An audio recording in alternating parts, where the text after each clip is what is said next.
Ships carrying troops, fighters, and dozens of Federation of Sol representatives set course towards the ancient throne on Mechatol Rex. Mechatol Rex. Once a splendid place, now a sad, devastated wasteland. Only the radiation-shielded Mechatol City, the seat of the powerful Galactic Council, remains habitable. Federation of Sol ambassadors made impassioned arguments to the Winarian custodians as to why humanity should be trusted with protecting the city and taking charge as head of the council. Where are the other factions? The Federation argued. Were they interested in rebuilding the Empire? If they were, they'd be here. After a year of talks, the custodians were convinced. After all, the Federation was strong, and the Federation was present. A Federation of Sol colony was soon established. The legitimacy of the Federation's claim to the throne had strengthened, and others took notice. Elsewhere in the galaxy, rumors began to spread of a powerful artifact discovered by the Naz-Roka Alliance. Perhaps there were more of these ancient wonders to be discovered, waiting somewhere in the galaxy. The Sardak Nor decided to take the opportunity to claim the world of Freya for themselves. While not technically a holding of the Federation's, the world sat clearly within their borders. Despite warnings from the Federation, Sardak troops were landed.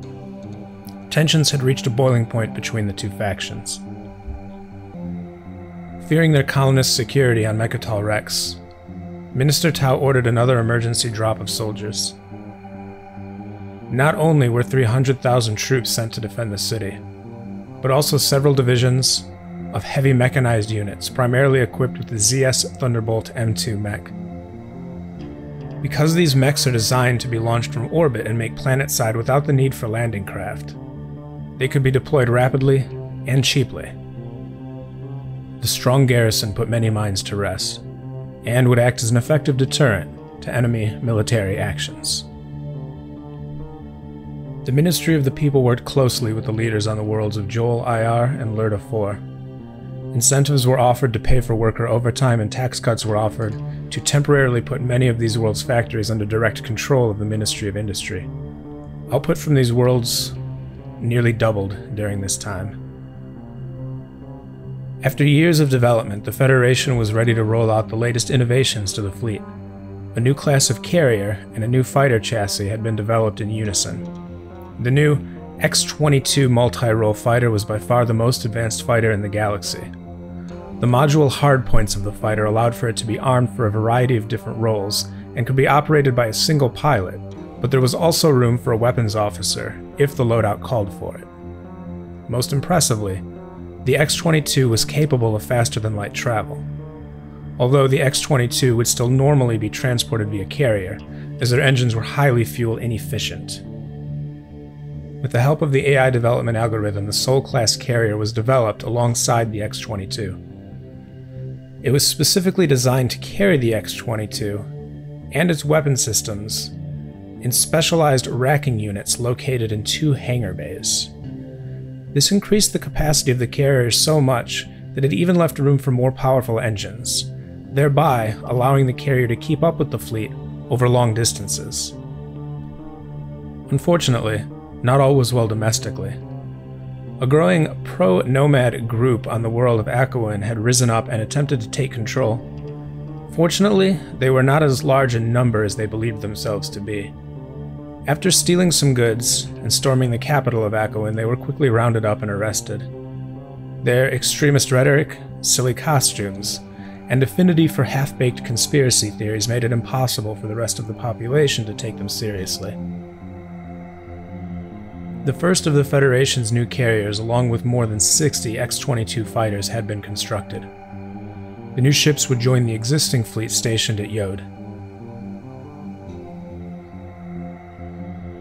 Despite heavy spending, the Federation's economy was strong. Export goods were produced in massive quantities to keep the Federation trade routes flowing.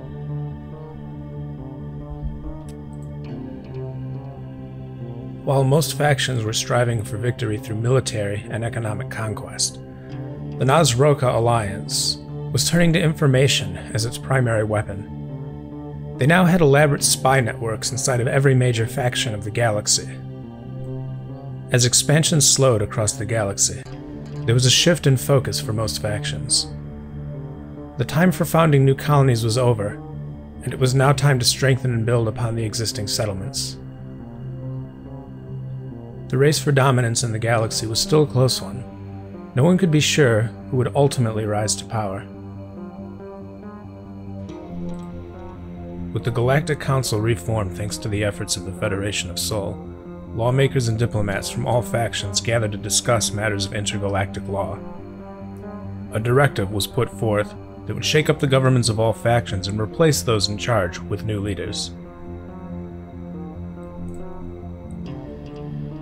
The universities of Jol-Nar were used to frequent changes of power in the government, so they were at the forefront of trying to get the directive passed. The Hylar senator was a frequent visitor to other factions long before the council was reformed. He had become famous throughout the galaxy for giving lectures about the nature of research and development. People listened when he spoke. He met personally with leaders of all factions and used his renown in an effort to influence them to the Hylar's way of thinking. After the votes were tallied, there was a 2-to-1 advantage in favor of the directive. The only who opposed it was the Nomad. The Necrovirus, who of course did not participate in the council, had predicted the opposite result. They used this as a learning moment regarding their opponents throughout the galaxy. Next on the docket was a law that would limit the use of espionage and other tactics seen as underhanded. Those in violation would receive heavy sanctions by all members of the council in addition to specific punishments handed out to government officials who violated the law. After a brief discussion, the law was almost universally voted down. Part 4. Years 7 and 8 of the Tau administration.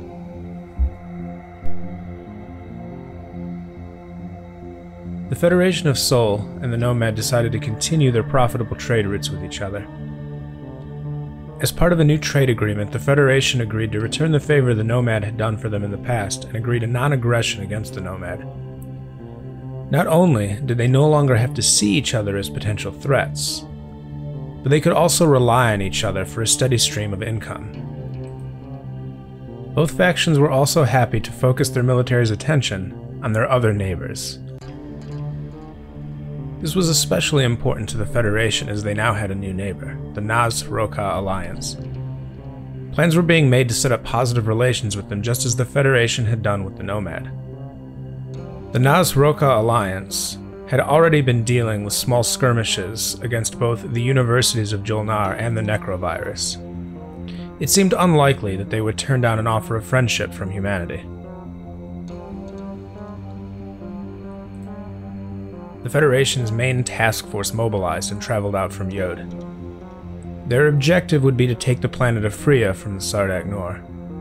Their intentions were made known to the Sardak Nor, so as to encourage the enemy to fall back and avoid unnecessary bloodshed.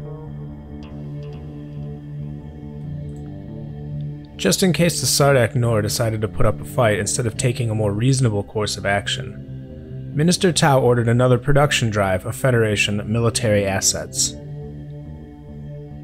An additional carrier, along with a Dreadnought-class ship, the SS Detroit, were constructed quickly and ready for action. The Federation was starting to have trouble keeping up with the demands of its ever-growing trade routes. In a deal with the Naz-Roka Alliance, the humans purchased many new cargo vessels to support commerce. The price for the new ships was very low. It was clear the Alliance was interested in making a good first impression on the Federation.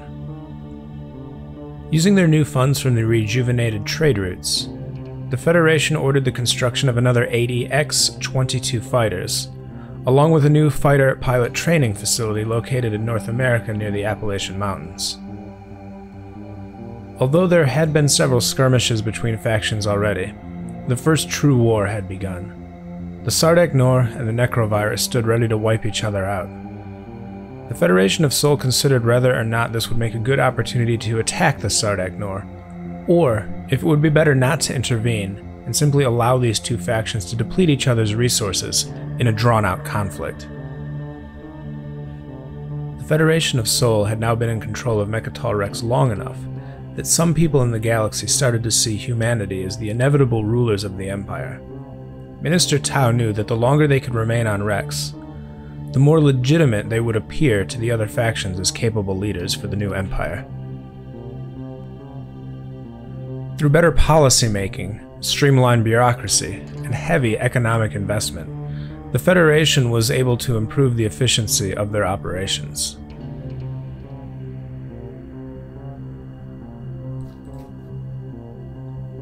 Another troop deployment was ordered, this time to the world of Abyss.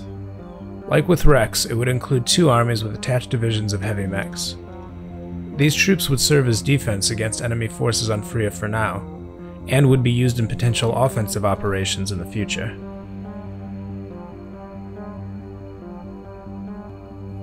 With conflicts increasing in number across the factions, it seemed clear that a good measure of power would be the weaponry deployed by the various militaries. The most advanced navy was likely to come out ahead in any future wars.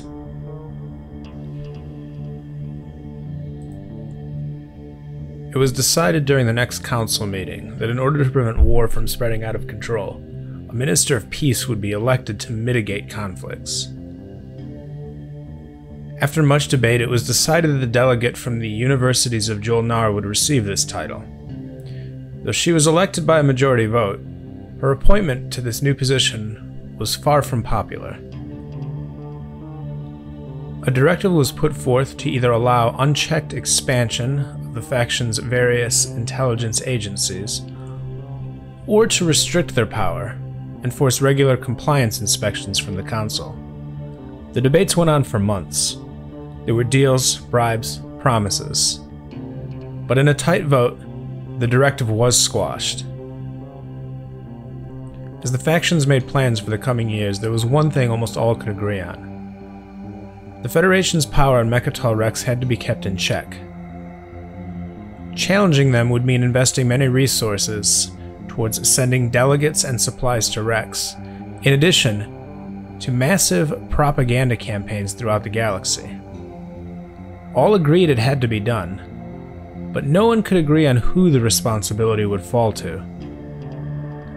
No one put forth the effort needed to slow down the Federation. And so the Federation of Sol was happy to continue settling in on Mechatol Rex.